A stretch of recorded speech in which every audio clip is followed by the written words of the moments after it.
I'm James. I am 27 years old and I'm from the US. Lived there for most of my life and then now I'm currently living in Albania. My name is Martin. I'm 28. I'm from Bulgaria and I'm currently living in Germany. And to be more exact, Nuremberg.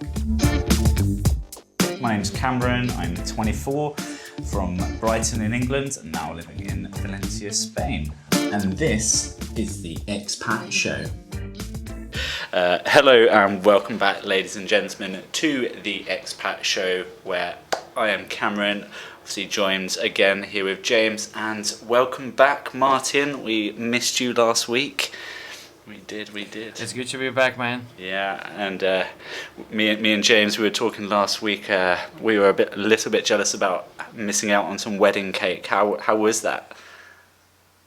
To be fair, I mostly missed out on that as well. I mean, did not expect the wedding to be so occupying. I barely ate anything. Oh no, that is a shame. Dude, that's what they say though. Like when you have a wedding, you're supposed to have like your own food in a back room, and you and the bride get hidden for a while so that you can actually eat, or else you're not gonna get any food the whole time.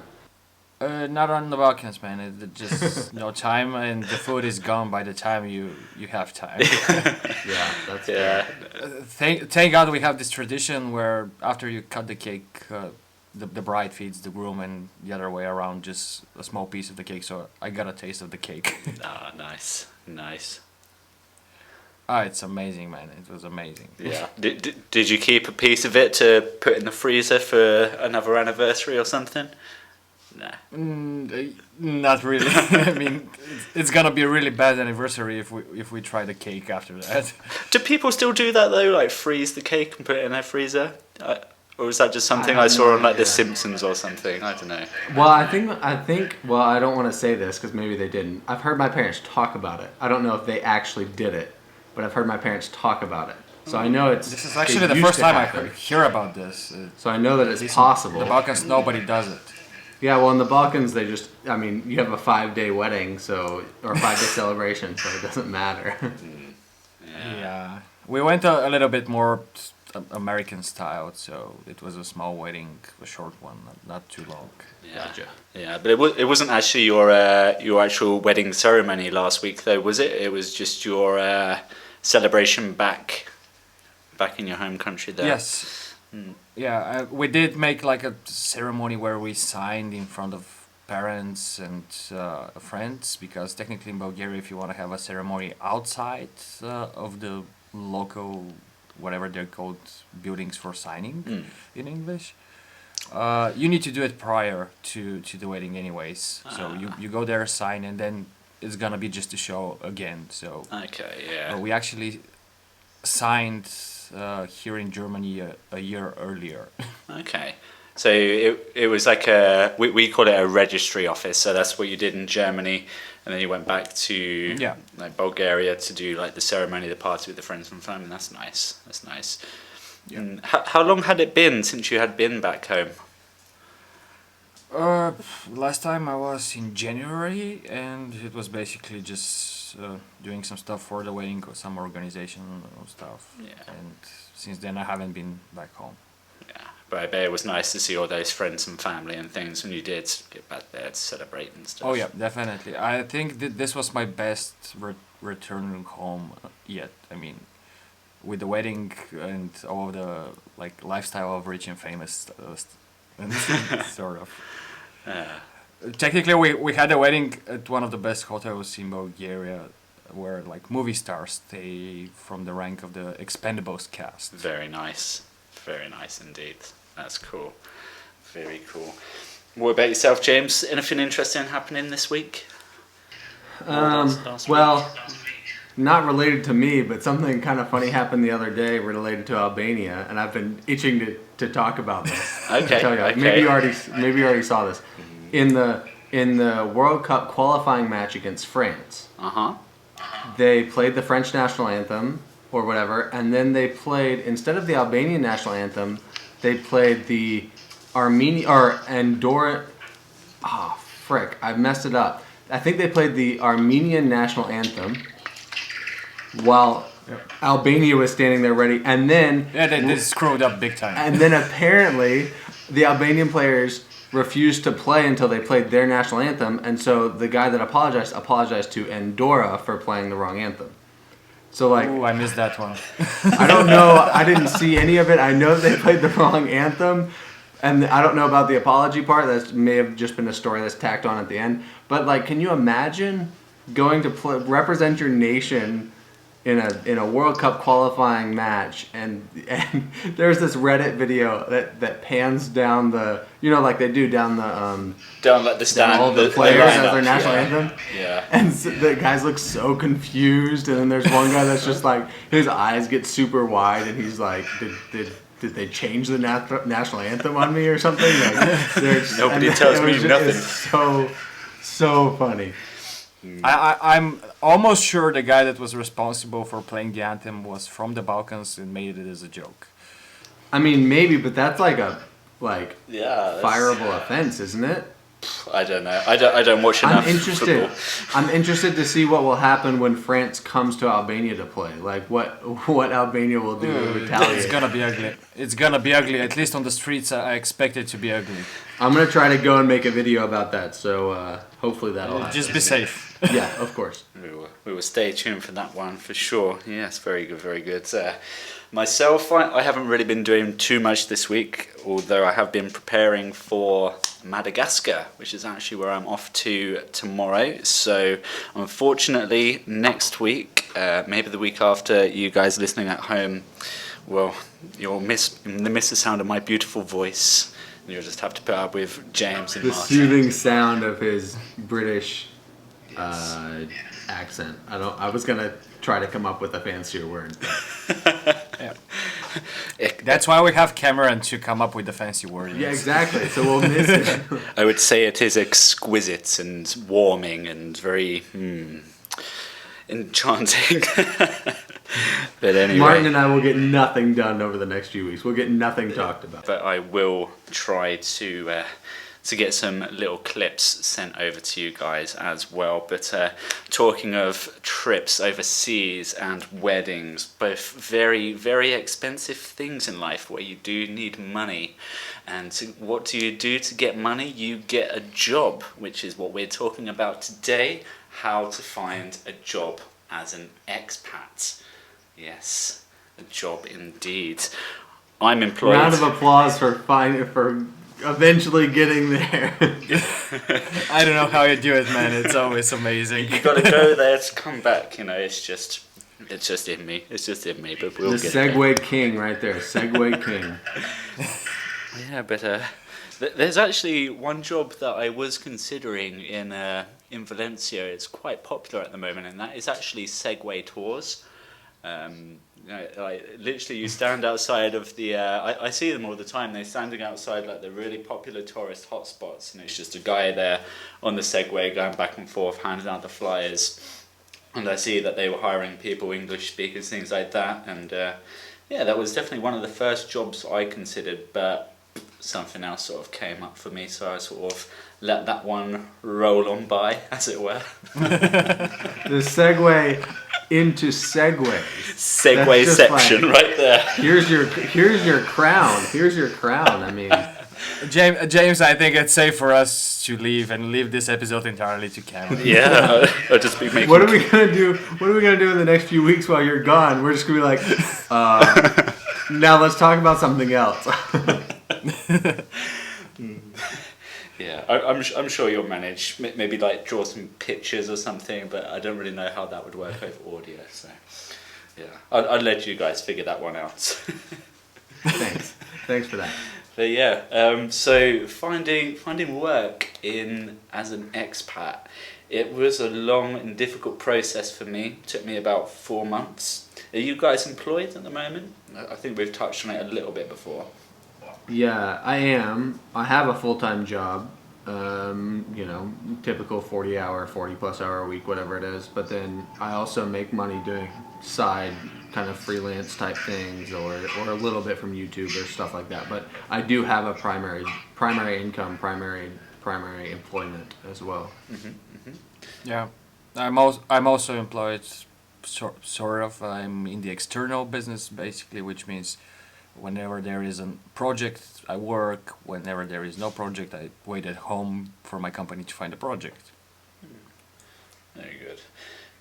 Yeah, so in my experience, I did see that there was some of these like odd jobs, maybe not the best paid, like the Segway, handing out flyers, things like that. I've seen a few others for like bike tours in the city. So I think for sort of people just sort of stepping into the country, it could be a good sort of step into working overseas, like doing.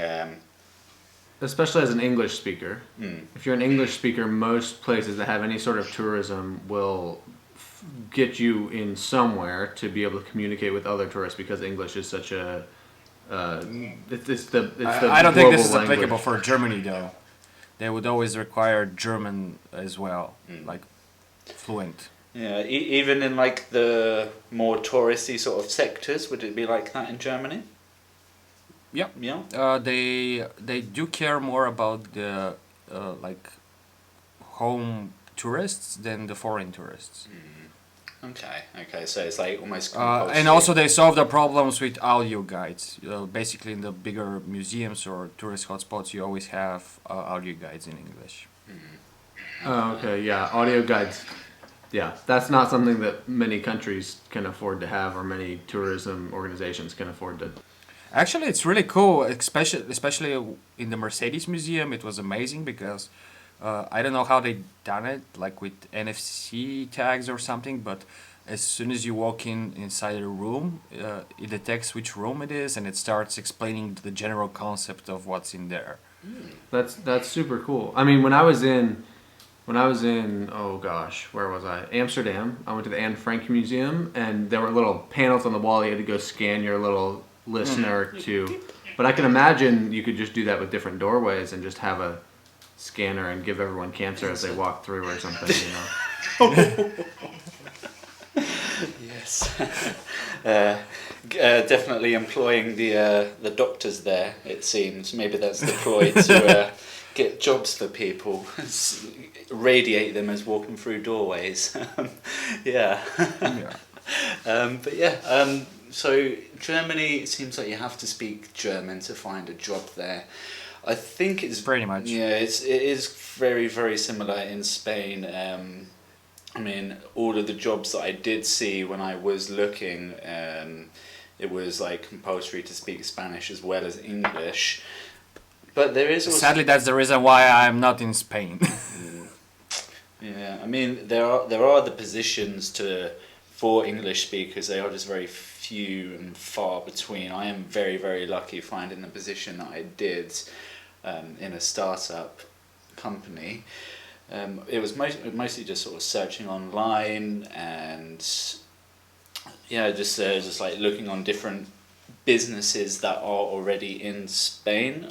When I was looking, again, mostly online, I did see a lot of positions for Dutch speakers here in Valencia.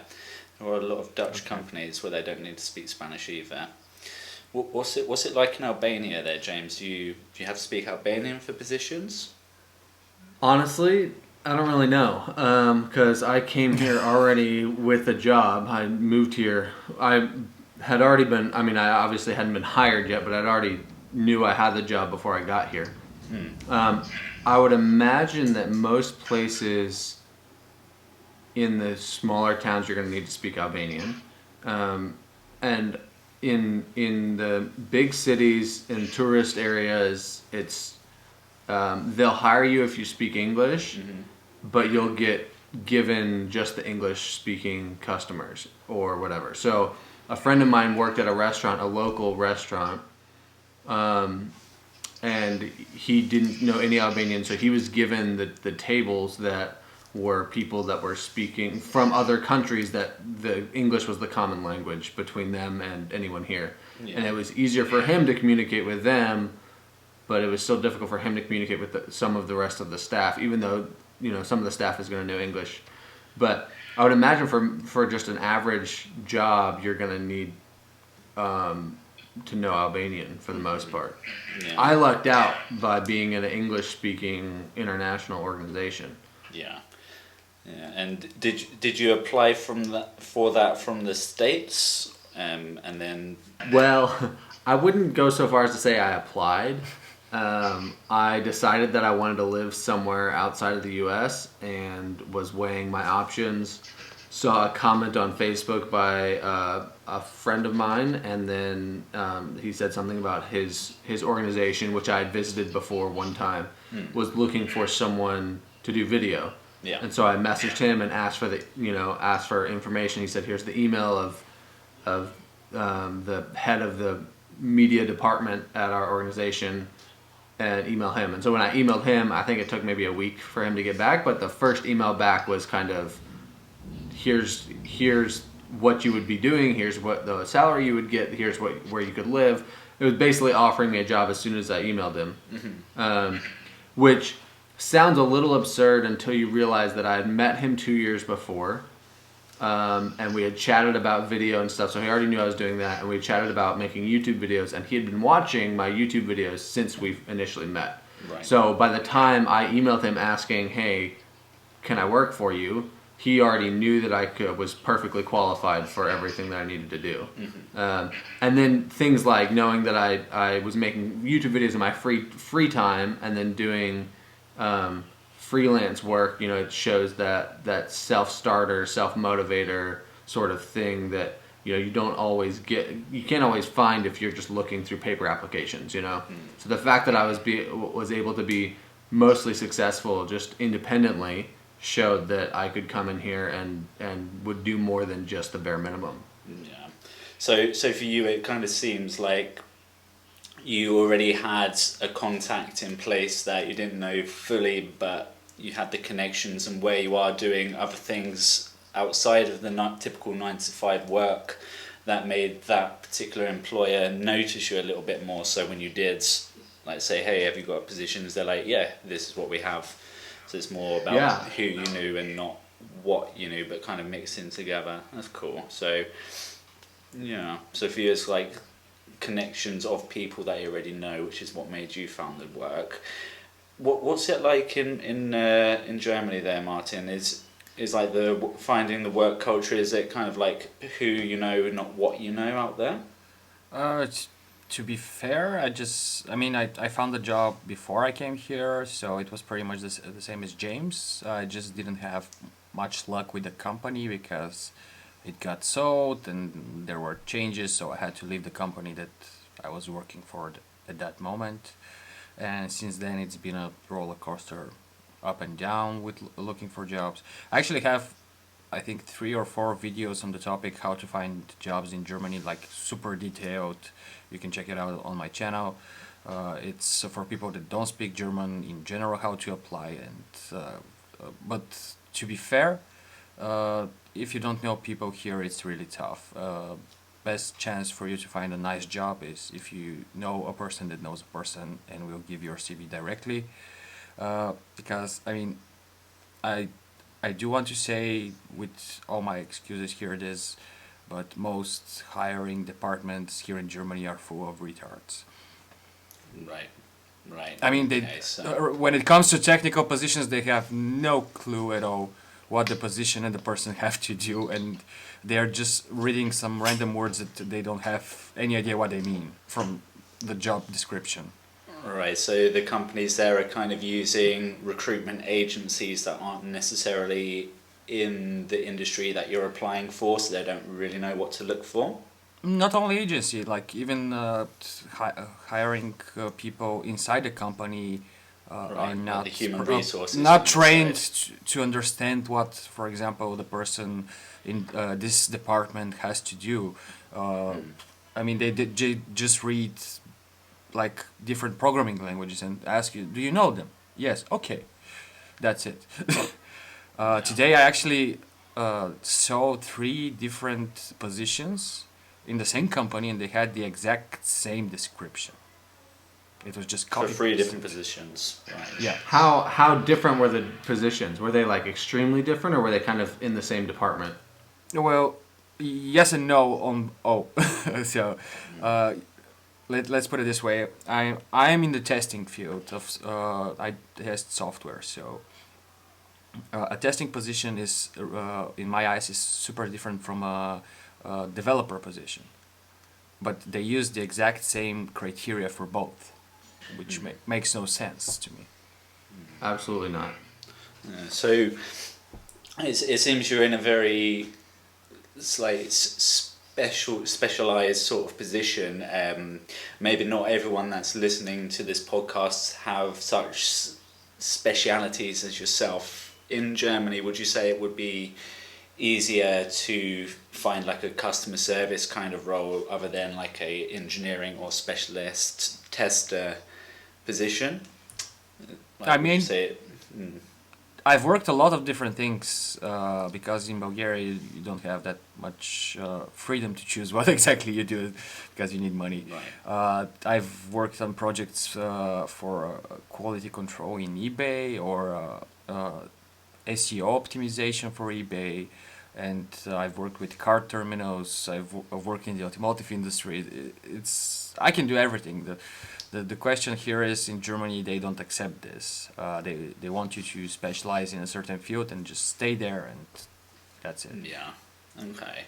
Here in Spain, I think it seems almost quite opposite to Germany there, where most of the positions that I see are very customer service based, maybe like bar waiting, bartending, maybe like stacking shelves at a supermarket, things like that. And another thing that I find very fortunate, well, when I first got here to Spain, like you both, I had one person that I knew in a big company that had open positions. It was a Spanish-speaking company, but that person was trying to put me in touch with the management to see if there's any way that I can get in there, because in Spain in particular, they are very, if you know someone, they kind of want you as well. They try and keep it in their sort of friendship groups when you're hiring someone. But with that never happened. So I personally was a bit worried because lots of the shifts here and lots of the jobs, they do a split shift. Because in the summer where it's so hot, what they normally do is your shift would start at 7 o'clock in the morning, and then maybe you go through to 2 o'clock in the afternoon. And then in the middle of the day, where the Spanish, they have their siesta, it's a 3-hour lunch break. So then you have to go back to work at 5 o'clock in the afternoon and work until 9 p.m. And it's like, I didn't want to do that. That sucks, right? so I was, everywhere I was looking online, it was just like jobs like that, split shift. And it's like, oh, no, I just don't want to do it. Until I come across the company I work for, the startup. I applied first for one position in the like human resources hiring sort of sector, and nothing really took off. They were saying like things maybe that I didn't have is I didn't speak Spanish. They wanted a degree. I don't have a degree. They actually gave you feedback on what you didn't match with the position, or? Yeah, they did. I did get an email back, like after I applied, maybe about a week after, just saying, "Hey, Cameron, sorry, we don't feel you're suitable for this position because X, Y, and Z." Basically, I didn't meet 3 of the 10 criteria that they were looking for on their website. This is actually really awesome, because in Germany they don't tell you why you didn't qualify for the position. They just say every time it's the same email. You have a really nice profile. Sorry, but we found someone better. It's like a bad breakup line. Oh, really? So like, even if you asked for sort of feedback, would they just be like, "No, sorry"? Technically, you cannot ask because most of those emails come from no reply emails. So they're sort of blocking you off there, so you don't even know where you went wrong. Yeah, but that gives an open door for Germans to say, "Okay, we don't want foreigners in our company." Yeah. So yeah, it's definitely, it seems a bit of a hard place to get into there, Germany.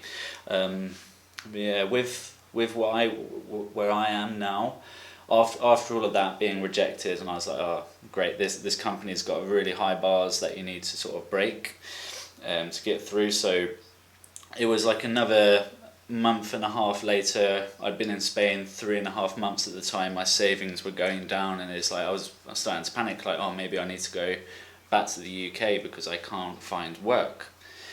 And it was a panicking moment for me. So I was looking on the same website for this one where they rejected me, and I saw they had a customer service position open, and I was like, great, that's where I'm an expert. I've done customer service all of my life. And but again, it was the items that you needed were you need to speak Spanish, you need a degree, you need X and other things that I didn't have. So for me, where I was panicking and like didn't want to go home, I wanted to stay in Spain, I wanted to make it work. Where I didn't know anyone there, I was like, okay, I need to stand out. So what I actually did, instead of writing the cover letter to the company with my application, I actually made a video of my cover letter going through each point that they was looking for and seeing how I relate to that. You know, so where it was like, where they was asking, oh, you need a degree, I actually put a little a clip in from Elon Musk where he talks about you don't even need a degree, it's about your personality and things like that. And yeah, just made a 10-minute video just to try and stand out a little bit, and it actually did work because have you uploaded it anywhere? It's on my personal YouTube account, unlisted, so you can't find it, but maybe I'll send it your way, or maybe if you guys listening at home, if you want to get in touch and maybe get an example of that video, our email address is theexpatshow@mail.com. So drop us a message there seeing if you want to see that video that I made my application with, and yeah, I'll send it to you, but you have to email. There we are. I would actually love to do this in Germany, but they have size and file format limits on everything on the forms. So I can upload like a maximum 5 megabyte PDF and that's it. I cannot attach a video or something. Cameron, I'm curious did they mention that video when they hired you? Was that brought up ever again? Yeah. Yes. So 12 it was like 12 hours after I submitted, I got a phone call from the HR saying, hey Cameron, we saw your video, we really like you, can you come in tomorrow for an interview? So 36 hours after I posted my application, I was in their office having an interview. They were like, look, we've seen your video, we think it's great. And it was probably the longest in-person interview I've ever had in my life. It was like 2 hours. It was just crazy. They were running through like my experiences, typical interview kind of things, and I think I nailed it when they were like, oh, like give me like, they were saying, you've got 2 minutes to explain to us why you should work here, and I was just like, well, you've got 9 minutes on my video, so I'll leave it there. And yeah, you said that to them? Yeah. Yeah, I was just like, well, I've already made the video, so you can watch that again if you want. And wow. If I was the HR there, I'd be like, oh, this guy doesn't really want the job, I guess. Like that would be my first thought. But that's why I don't work in HR, so. Yeah, I mean, they're a very young company. I mean, the average age in my office is 27, so it's all a bit of banter and a bit of fun, stuff like that. So, but yeah, after the interview, they were like, oh, we'll contact you. And then it was literally 3 hours after I left, I was watching the Mascletas in Plaza de Acoments. There's a video on that on my channel. I got a phone call and they were like, hey, do you want to start on Monday? And then here I am, almost 6 months later. So, nice. So for me, it wasn't the knowing the people, it was doing something to stand out from the crowd in that video I made instead of just writing a cover letter. If you guys were to lose your jobs tomorrow or things like that, what would be the first thing that you do to try and find a new job? Go and register at the job doorstep, the so-called job doorstep. Basically register that you're unemployed, and if you lived more than 1 year in Germany, you get 60% of your salary as a compensation that you're out of a job for 1 year, and they help you find a job. Okay, and would they do that in Germany for people that have just moved to the country? No. They a lot of people abused this. They just came for 1 year, took some money, and then left. So they changed the law that you have to have worked at least a year in order to take advantage of this. And I think it's if you worked 1 year, you get half a year benefits. If you worked more than 2 years, you get a full year of benefits. Okay, so with that in mind, I'm just thinking, put yourself in the position of someone that may be listening. They're thinking of going to Germany. They don't have a job. If that was you, what would you do to look for a job there? Actually, my parents came like this. For me, that was a crazy move, but they actually put it out. They did something like you. They had some savings, got here. The problem with arriving in Germany is if you don't have a job, it's hard to find a place to live. Good thing is my salary was big enough so I can guarantee that my parents will pay their rent. So I was included in the contract. We found them a place to live and they started searching. So typically it takes for a technical person up to 6 months to find a job here in Germany. You go to this job messes, they're called. Basically, some companies go there and say, okay, we have open positions, give us your CV.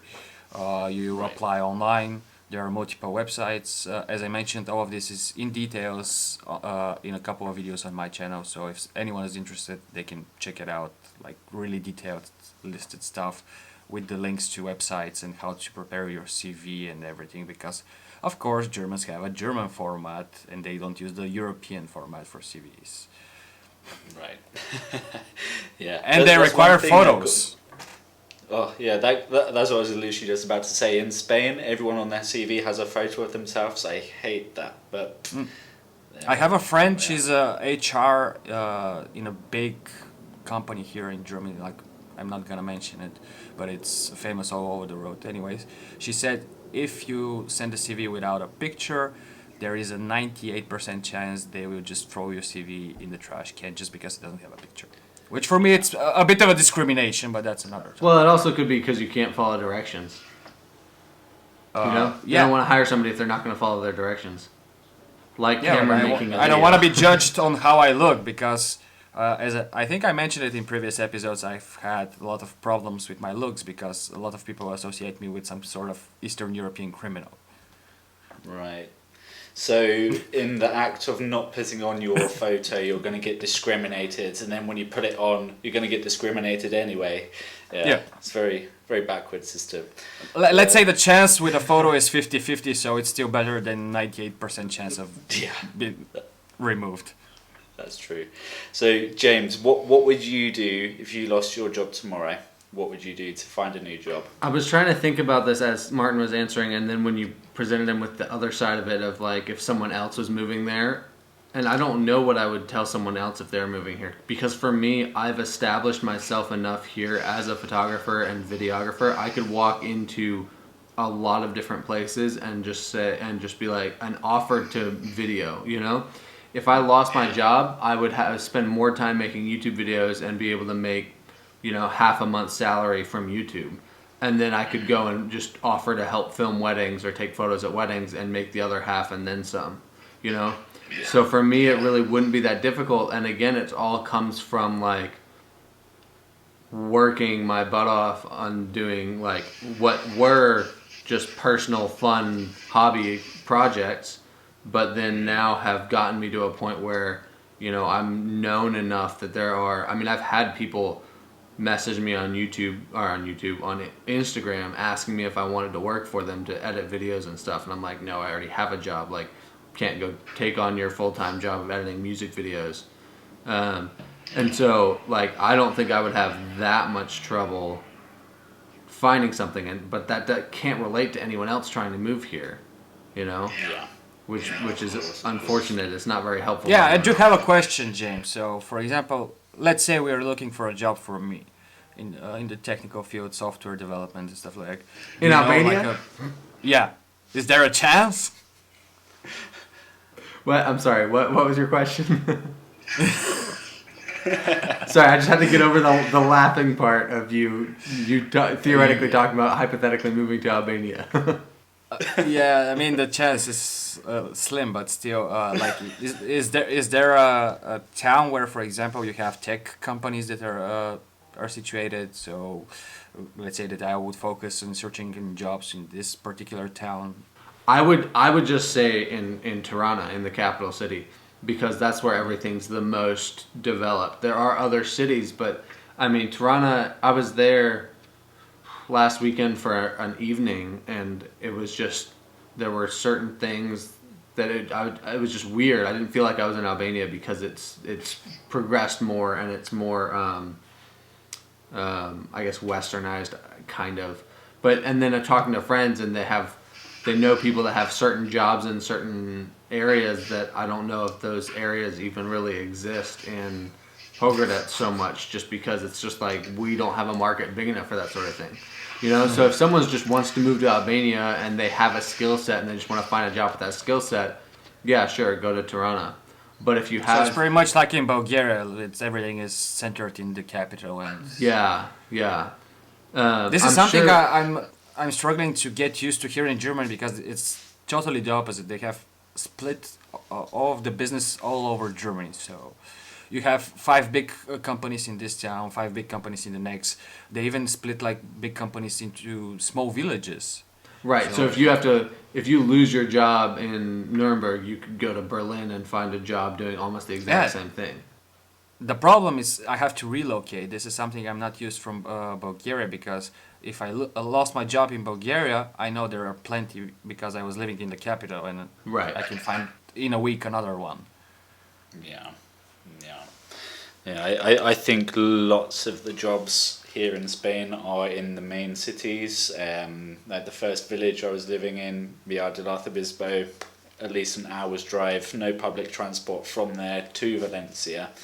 It was a ghost town, nothing going on there. So I think the episode is sort of drawing to a close. We've kind of, I think the main sort of thing is, it's maybe comes with the territory of being an expat, is you have to be super flexible to find a job, or know the people, or be specialised in a position where that speciality is in demand where you want to go, or do something that makes you want to really stand out compared to the other hundreds of people that are applying for jobs, because hundreds of people do apply for these jobs. Yeah, we can summarize that in just making compromises. In any case, you have to make compromises.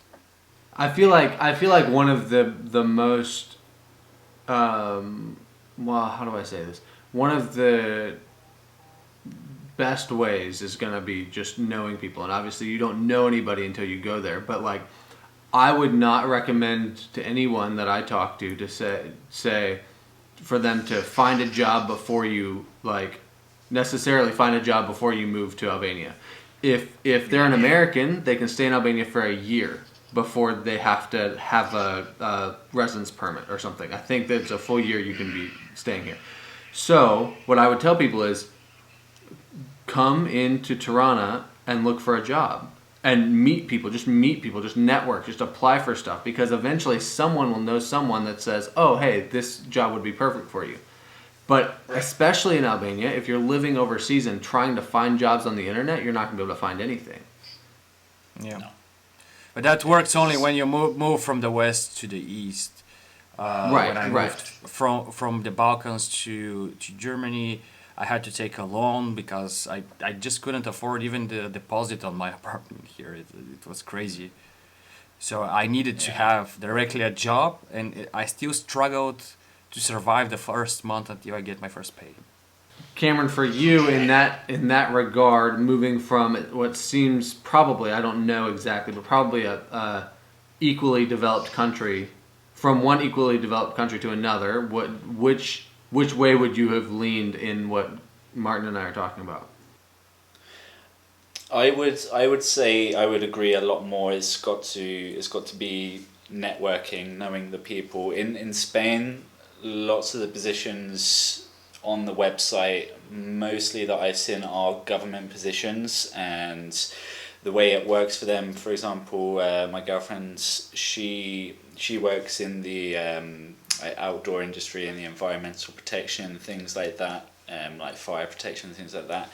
She had to do certain tests and certain things online to get a certain amount of points, and then when you get a certain amount of points, you're basically on a leaderboard, from what I can assume, and then compared to how many points that you have on this leaderboard, you get called up for a job maybe one day or not. It's a crazy thing. That's what most of the jobs I've seen online are like in Spain, unless you're looking very specifically on specific company websites instead of employment websites. So what I personally would suggest for people is maybe join expat forums on Facebook, like for example expats in Valencia, expats in Spain. Start communicating with the people there before you move out, so you can see what the sort of job prospects are. Maybe some places there's more jobs in the summer, working in bars, on the beach, things like that, when there's more tourists.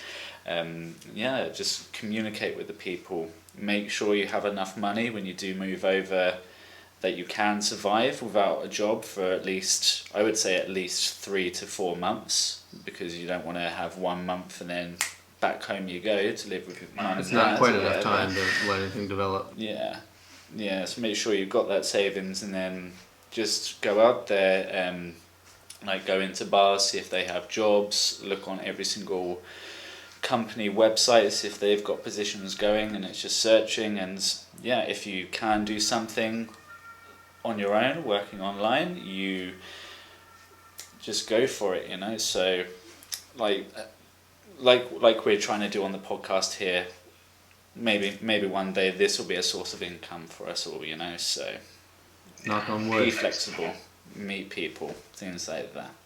And like one of the reasons I actually started doing YouTube is trying to help other expats. Yeah. How about you guys listening at home? Is there any work stories that you have that you would like to share with us? Definitely like to either leave us a little comment if you're watching on YouTube below. Our email address again is theexpatshow@mail.com. Where else can they reach us, guys? You can also find us on Facebook at The Expat Show. And then we all have personal YouTube channels that you can go check out, Instagram pages, all that sort of stuff. And all the links are in the description as always. Of course. But yes, definitely let us know your work stories, or if you have any questions about finding a job in a particular country, drop us a message, we'll find out for you. But yes, talking of jobs, I have a big job ahead of me. I have to shoot, because less than 12 hours I am jetting off on a plane to actually Paris first, and then I'll be off to Madagascar. Just skip the Paris part. The Madagascar is way more exciting. Cameron, so we can promise this in front of all of the viewers, we want I like to move it video from Madagascar. No promises, but we'll see. Maybe just a bit of smile and wave, Smile and wave, boys. Alright, ciao for now, people.